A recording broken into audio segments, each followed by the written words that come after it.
Welcome to Sex Talk Radio, a podcast that explores sex, kink, and intimacy through candid conversations with sex workers, researchers, and voices shaping the conversations on sexuality. This episode is brought to you by Testy, a sexual health company I founded launching early 2026, which will revolutionize same-day walk-in STI testing. Head to testy.co to get on the waitlist and get a discount on your first panel. Alcohol, no alcohol, everybody's scared. Everybody cares a bit about how they're perceived. Everybody's nervous about being rejected. We all have our insecurities. And bearing that in mind was really helpful because it just, the other person is not some fucking superhero to put on a pedestal. They're also just a person trying to figure things out. So communicate. Yeah. Okay, Anna Wolfe is an award-winning journalist and host of How to Get Wet When You're Dry, a podcast about love and lust without the liquor. Her written work spans investigative reporting to first-person pieces with a focus on tech, access to care, mental health, and addiction.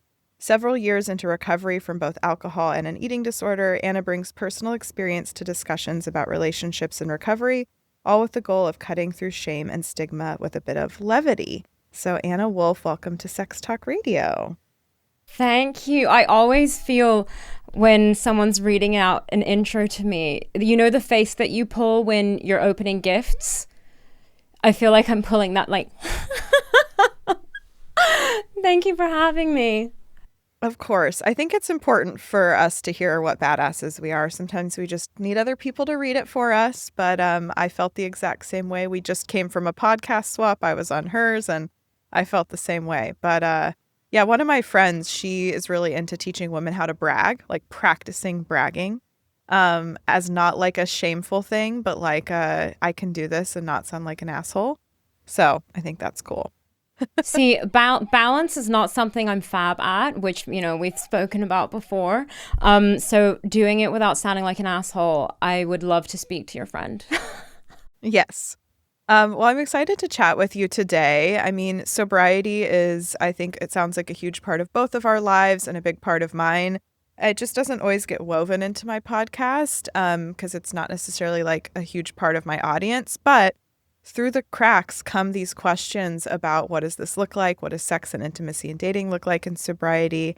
And so I'm excited to have a whole episode dedicated to it. How long have you been sober? I'm really excited to be on it to talk about this. I will be 4 years in February. Okay, amazing. It has gone by so quickly. It feels like I've had gazillion lifetimes within these last 4 years. But you'll be pleased to know I finally feel like a grown-up, which is great. Well, in recovery, it's like there's these different chapters of it. There's the initial relief of like not being hungover and feeling like shit all the time and regretting your decisions. And it's like, kind of described as a pink cloud. And then it's like, oh, shit. Okay, what was I drinking to avoid? Now I need to deal with that for like 1 to 2 years. So there's a whole process. Yeah, no pressure. I miss the pink cloud so much. I miss it so much.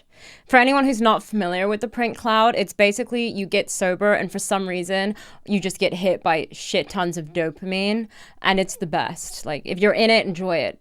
It's not going to last. Yes, 1,000%. Yeah, so I would love to hear a little bit of your background with drinking, when that started, as well as if you can tie in kind of your, relationship with sexuality, maybe how that was presented to you when you were young. I would love to just hear the story. Sure. It's so funny me being interviewed about this. I know. So the thing with alcohol in me is I didn't realize that I had a problem with it until actually I had already stopped drinking. And I stopped drinking because I had a really severe eating disorder. I had gone through, I was, larger. I was considered obese by doctors. And then I went to underweight within a year. And so within the being underweight and my anorexia, I just stopped drinking completely. And eventually I had to go to rehab because the binge eating and the anorexia just intersected. And most eating disorders, I think, are a combination of eating disorders. And so I went to rehab for that. And all I knew at that point was if I pick up a drink again, my eating disorder is going to kick off again. And so I stayed away from it completely because I knew that I would be in my head counting calories, all of this it would just be on repeat again. And my inhibitions would come down, and then I'd be trying to control things so desperately when I was sober again. So I then realized I remember it so clearly. I was back in London and I saw a glass of wine go by me in a restaurant, and I thought, why is this making me have a visceral reaction right now? But growing up with alcohol, I guess I just really thought I was a party girl. And I took pride in the fact that I could drink more than the boys.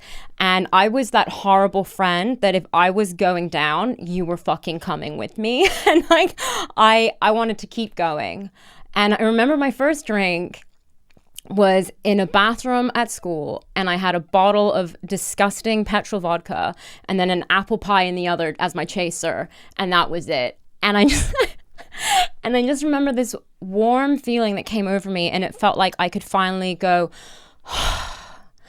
But at that point, I still didn't think it was an issue until it really was, and gradually, one drink became multiple drinks, and then it became more of a daily thing. But it was always in socially acceptable situations like dating. It really showed up in my dating a lot, and I think when I really didn't feel great about myself, I desperately wanted the validation of other people. And that tied into my relationship with sex, my relationship with men. But it was a confusing one also because when I was drinking, I lost myself. And so I was in a lot of situations that were pretty, were dangerous, and that it took a long time for me to process them.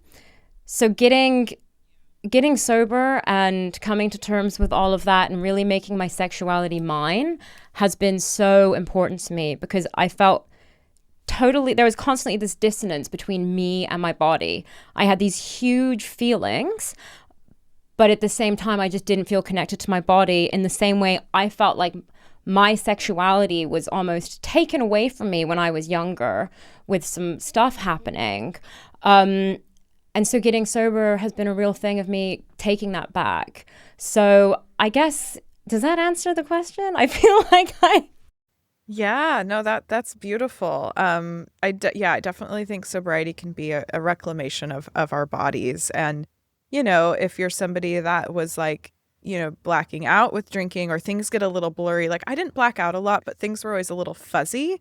It can be really easy to feel not only disconnected from our bodies, but yeah, who does it belong to when we're not even really conscious in these decisions that we're making, during intimacy and stuff.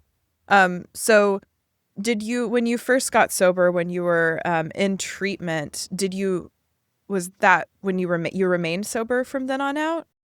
I did. I honestly, I just got lucky, right? I have no idea how it happened, but I was in rehab. My stepmother is a therapist, and so I was suicidal, and I rung my dad and I went, I need help. And she heard, and she said, your daughter's got to go to rehab. And then it was in rehab where I was being treated. Treated feels like a funny word because like I'm always going to be an alcoholic, but when I was being treated alongside people with addiction struggles, that's when the light kind of started to shine, and I went, okay, there might be something here. But I mean, thank goodness, thanks to loads of wonderful people around me, I haven't had a drink since. So yeah, wow. I want to highlight you talking about like the warm fuzzy feeling of like your first drink, because I hear a lot about that in recovery, and I can kind of remember that as well. And I think what's important, like I would have loved to hear women talking about this when I was early in sobriety, which is that the warm fuzzy feeling is, I think a lot of people would say maybe they feel that way when they have their first drink, but the part about addiction and alcoholism and having a problematic relationship with it is the inability to control it. And I'm in AA, and the first step is it talks about being powerless over drinking. So I think that even me, when I feel like a little iffy or I'm starting to romanticize alcohol, it's really easy for me to kind of fixate on that warm, fuzzy feeling as like, yeah, I bet a bunch of people just feel that way. Like, it feels so nice to have a cold, boozy drink or a hot, boozy drink on a cold day. Like, I can really fantasize about that without playing the tape forward and remembering that it's not about how good it feels. Alcohol feels pretty good for a lot of people. It's about the fact that I will have 10 more or 5 more, or like it's the powerlessness over it. So I'd love for you to speak a little bit about kind of what that powerlessness maybe looked like for you and reconciling also with cravings. Oh, yeah. So, I mean, I'm powerless over a whole lot more than alcohol. And I think a big thing in getting sober for me was realizing that I cannot control anyone. I cannot read anybody's mind. I cannot control anything that goes on around me. And that was really difficult for me to come to terms with, because that realization felt so unsafe. And I think even though me trying to have the power and control everything gave me the illusion of safety, it's actually what was just making things go darker and darker. And I mean, I like to say that like my alcoholism, my ism, it trickled into how I dated, how I worked, how I shopped, how I ate. It just touched absolutely everything. And I thought that I could get a handle on stuff myself, and then I would beat myself up so much when I just couldn't. And I remember I could have taken a lie detector test and said, I'm not going to drink today, or I'm not going to binge eat today. This isn't going to happen. And then that same evening, it will be happening all over again. And I didn't understand. And I guess it just got really painful. And then even when I got sober, I think I kind of had to just say the gig is up a little bit, because by the point I had stopped drinking, I was so desperate and so finished that I just knew I had to look after myself. I got told I had to look after myself, and that's when I knew how to. My version of looking after myself is like, I don't know, tequila and Tinder, right? So it wasn't doing so hot without the help of other people. But I didn't date for a little bit. And I didn't go to bars for a while. And I just made my life really safe and tried to get that feeling from other things. Obviously, though, it ebbs and flows, right? Like, old habits die hard. But coming to terms with the fact that first off, I wasn't the main character in some movie, real blow to my ego. And secondly, that, life is just still going to be life, it was a rude awakening. But now I'm just so grateful that I'm powerless over everything, because, it's way more relaxing just to know that I can be in the backseat of a car and not fucking driving. Because I don't have my license, genuinely. So, like... What a relief. What a relief.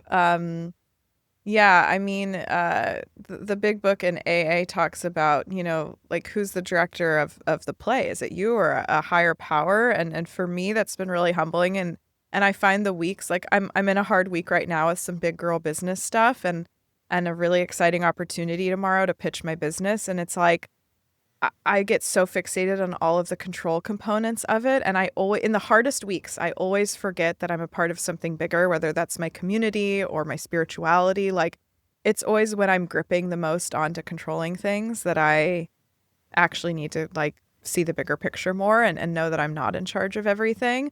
I find the funniest thing in recovery communities of, like, so many self-identified control freaks, because it feels initially counterintuitive with drinking, because drinking is you're intentionally choosing to consume something that will basically make you out of control, especially if you have a problematic relationship with it. So I've always noticed that's interesting. And I think it's because maybe we're a bit more tightly wound. And so the relief of just like, let's see what happens tonight is kind of like it's the fuck it switch, Oh, I love the fuck it button completely. But also, when I heard the term control freak, I just thought, I am not a control freak because I must not be very good at it.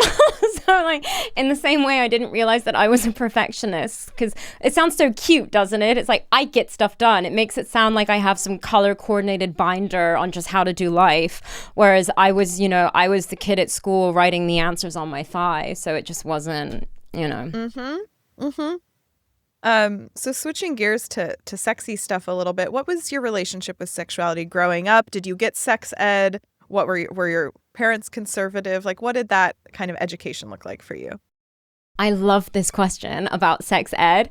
We had sex ed at school, but I was at a British boarding school. So you can imagine that it was far from sexy. It was basically, it felt like, hey, if you have sex, the world is going to end. Here, put this chocolate flavored condom on a banana. Like, that was basically the extent of my sex education. But I was really lucky because my mom is quite a liberal New Yorker, and so I had this American mom at home, literally being like, this is a vagina, by the way. Here's a book for you on what sex is. And I still remember her sitting me down and having the talk, and I'm so, big up mom. But I was still in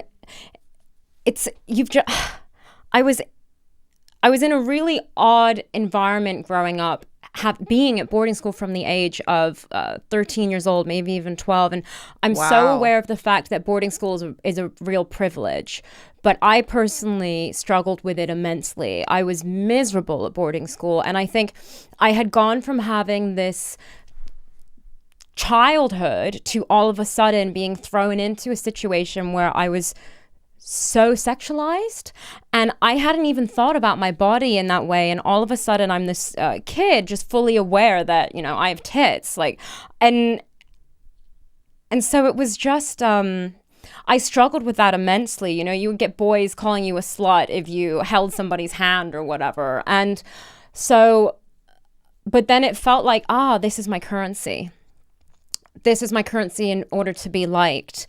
So it was a really confusing relationship with it. And I just had like years of disappointing finger bangs and faking orgasms until I got sober. And then sex really became mine, because it had always felt like there was this wall in the way of me and enjoying sex, because I knew I was a sexual person, but I just didn't feel like it was attainable for some reason until it was. Yeah, absolutely. I'd never thought about like boarding school in that way. I mean, I imagine if I had been that young and had been away from my parents, it would have felt really like lonely and scary at first. I mean, I think that's a really like young age would you come home every day, or were you like, oh, gone? no. Oh, I didn't go home. And I didn't reflect on the fact that I actually hated it until I was older. But I sent my mom an email every single day for my first year just saying, please get me out of here. And I remember the headmistress walked into my bedroom and she just went, darling, could you stop telling your mother that you're going to top yourself? I was just like, no, I want to leave.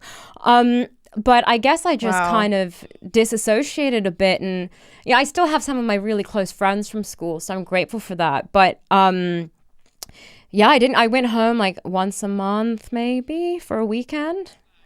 And it made it tough when I was released into freedom again and going partying and like, this is my moment to embrace freedom. And then I would just be getting drunk and, in situations that I wouldn't really want someone else to be in, to find themselves in. Yeah. Yeah. I like how you mentioned the duality too of like being sexualized at a young age and being like, I don't want to only be equated to being this. And yet this is also a way that women can get things or get attention or validation or get what they want, get somebody to do their homework for them. It's kind of the duality there. Yeah. At the same time though, I do remember it was quite fun being in a dorm with all of your girlfriends and you're these horny teenagers just trying to figure everything out. And I mean, they banned electric toothbrushes in our school for girls. We didn't have electric toothbrushes. I know. If there's a will, there's a way. There's a will, there's a way. And we had the side of chairs. totally. I've heard a lot of stories like that in the interviews I've done. Like a lot of, people had creative first orgasms.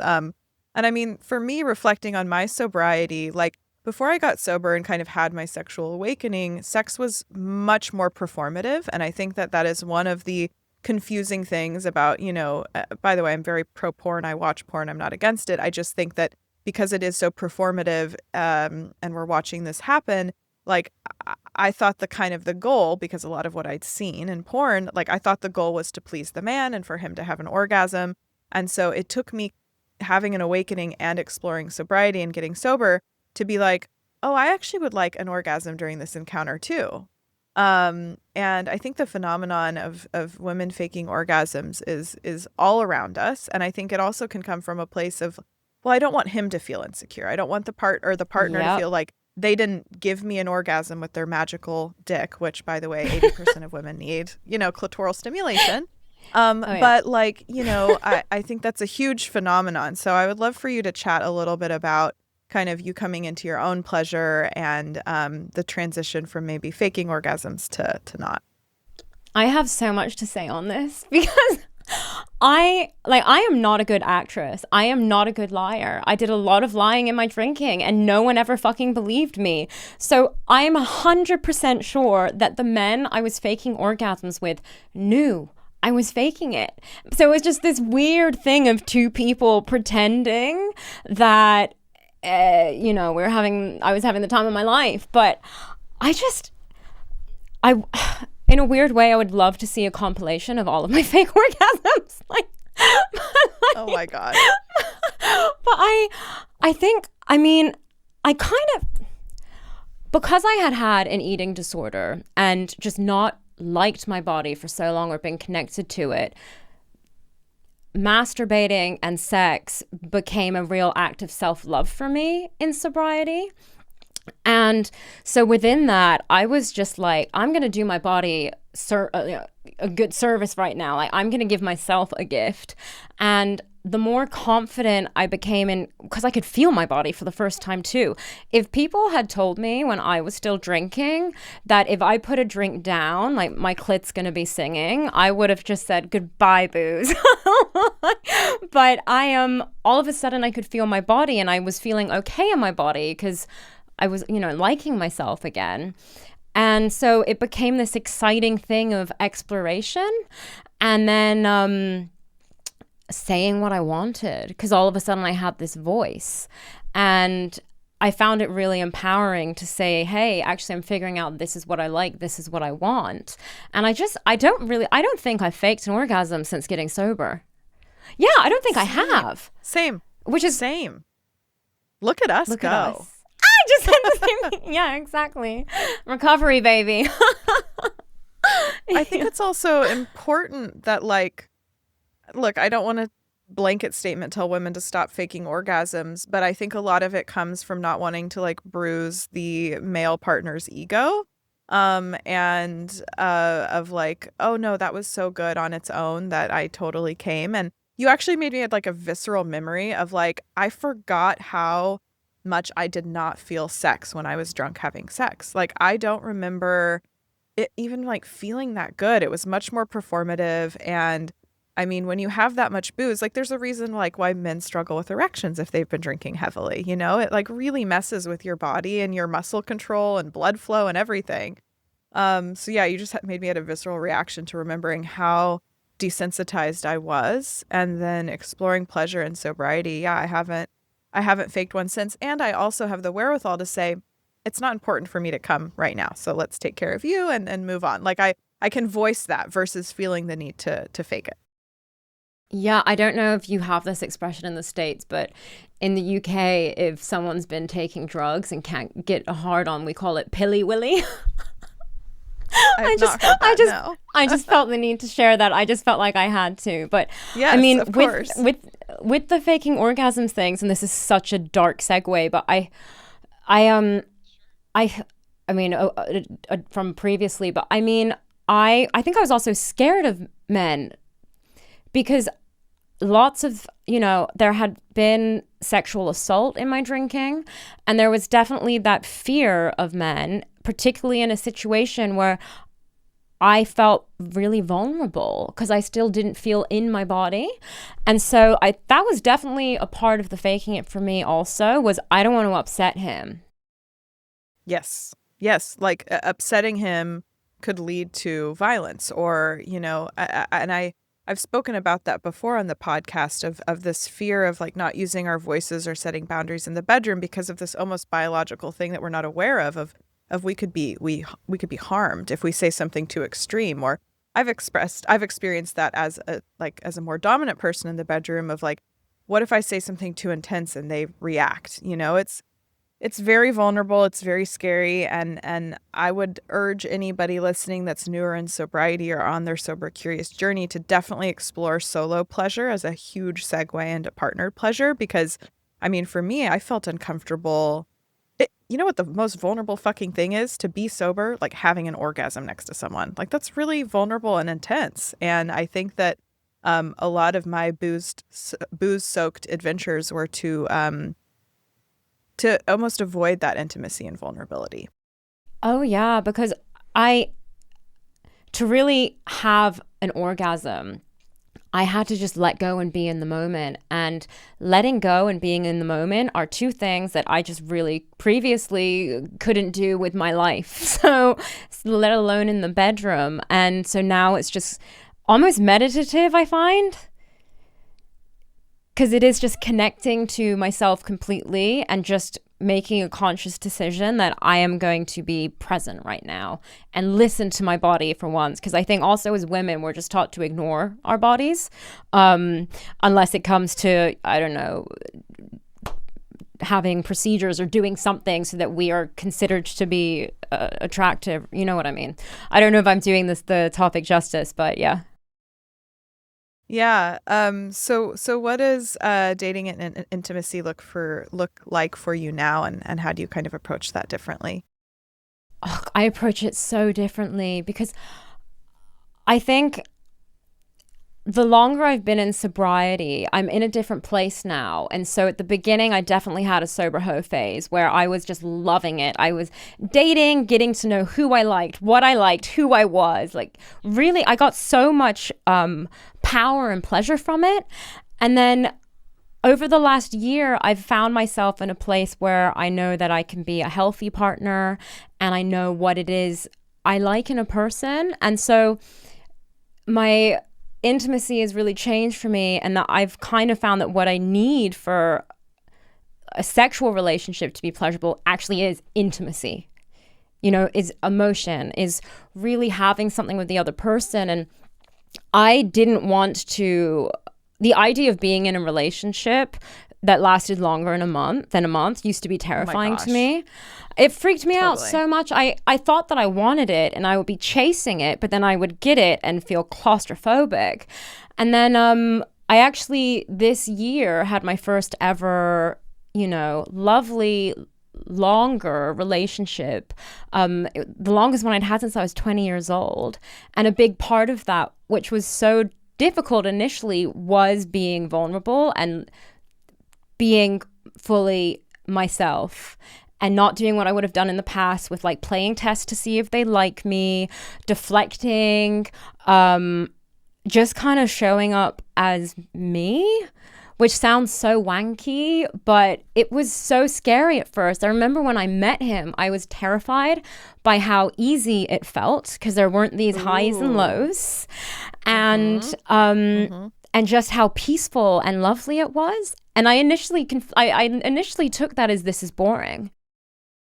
Yes, this must be boring. This is important. Yes. There must be something wrong here. And then I kind of just leaned into it, and with the help of a lot of sober women around me, just found myself in a place where I think from an emotional standpoint in that relationship, really discovered what intimacy was. And like sexual intimacy, I discovered in sobriety also, but this was another layer to it of, my heart was in it also. And I'm super grateful for that. Yeah. That for me was a real marker of, oh my God, like I am emotionally sober now also at times. So like, right. Yeah. Right. Yeah.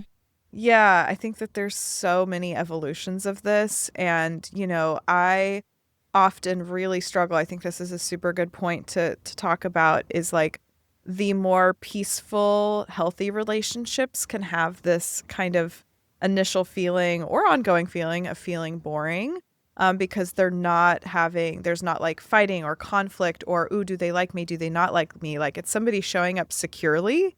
And that can be really scary when we're used to highs and lows or two people playing games with one another.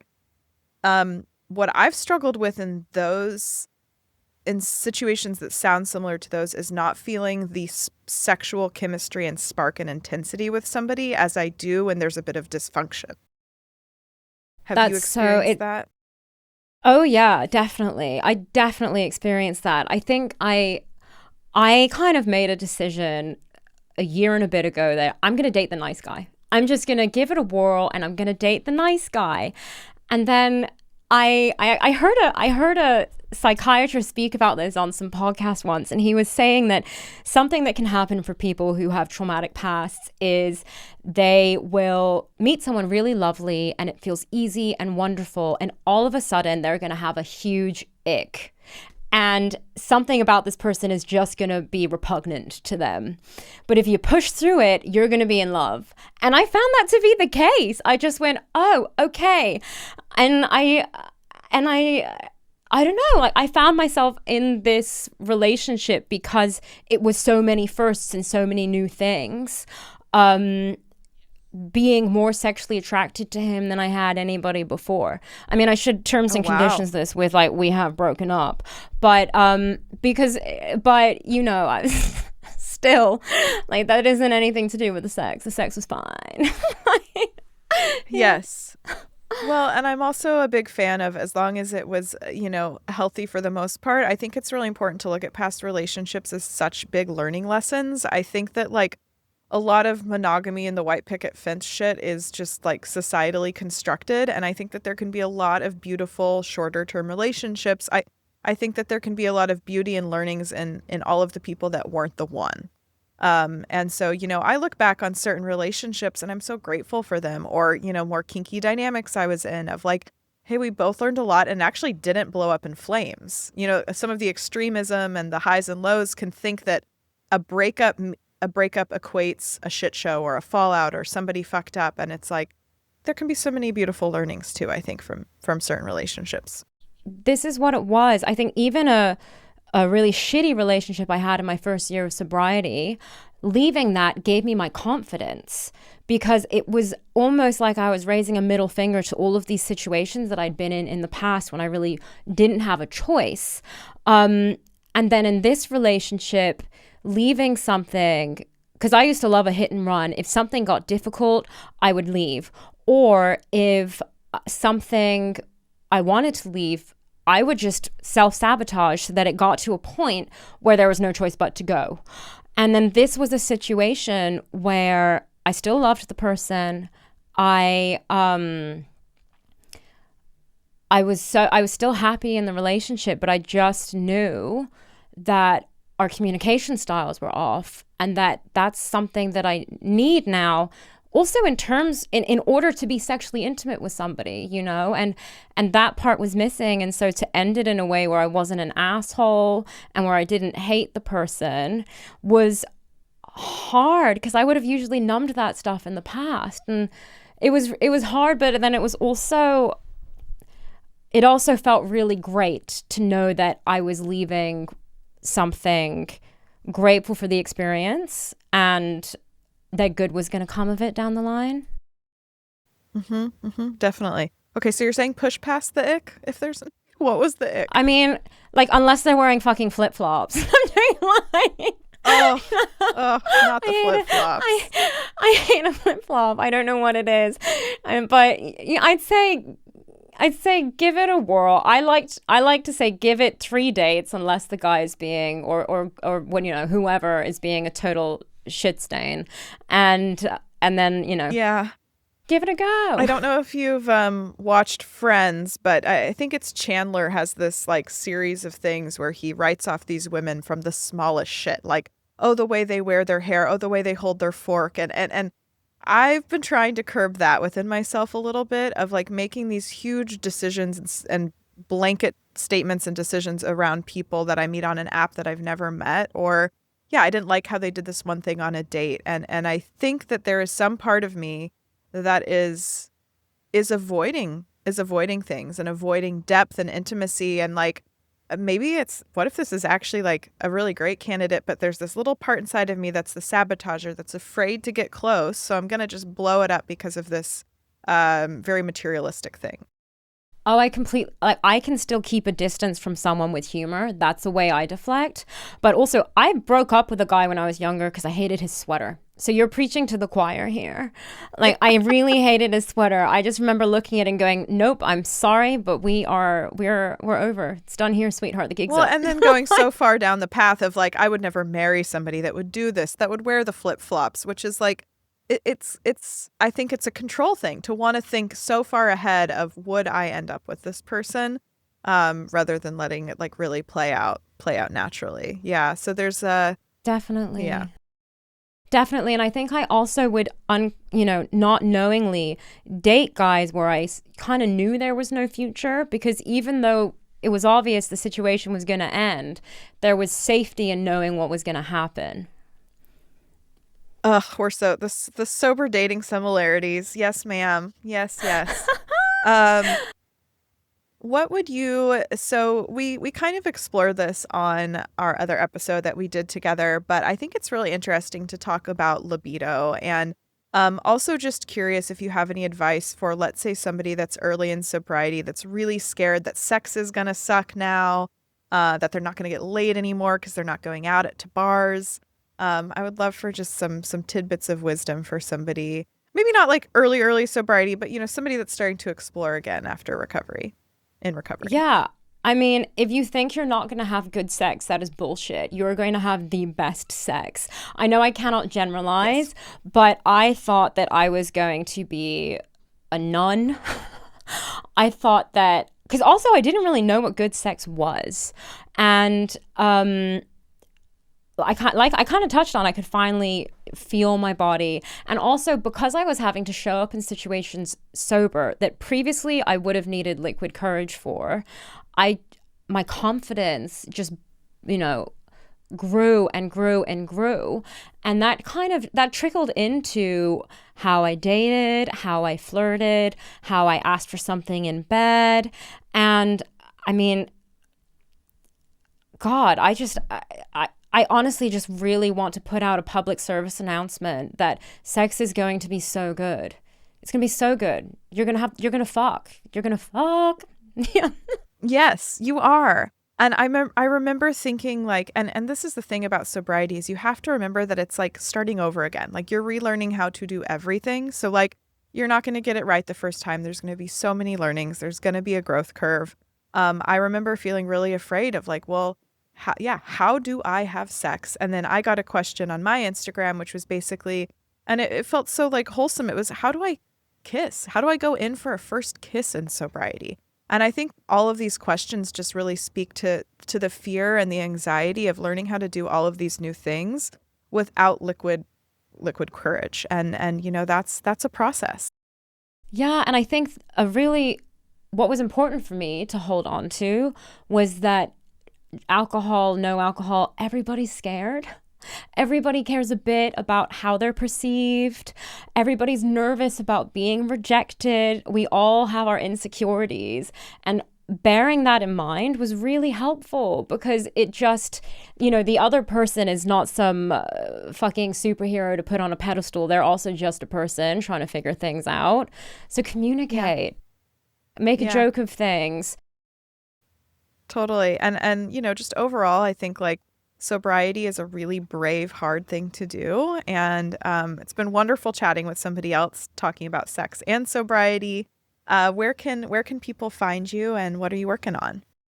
It's been so great to chat, Thea. Thank you for having me. And you can catch my podcast, How to Get Wet When You're Dry, on all of the podcast thingies. And we are Wet When Dry Pod across all of social. And then you can get me at I'm Anna Wolfe on Instagram. Beautiful. Well, I look forward to talking more soon, and I'll be coming to visit you next year. Please do. And I'm gonna come hunt you down. I can't wait. Okay. Bye. All right. Bye. Thanks so much for tuning in today. Don't forget to follow us on Spotify, Apple, and or YouTube, as well as on Instagram at Seggs Talk Radio. That's Seggs, Seggs. And before you go, head over to testy.co to join the waitlist for our 2026 launch. We are reinventing same-day walk-in STI testing nationwide.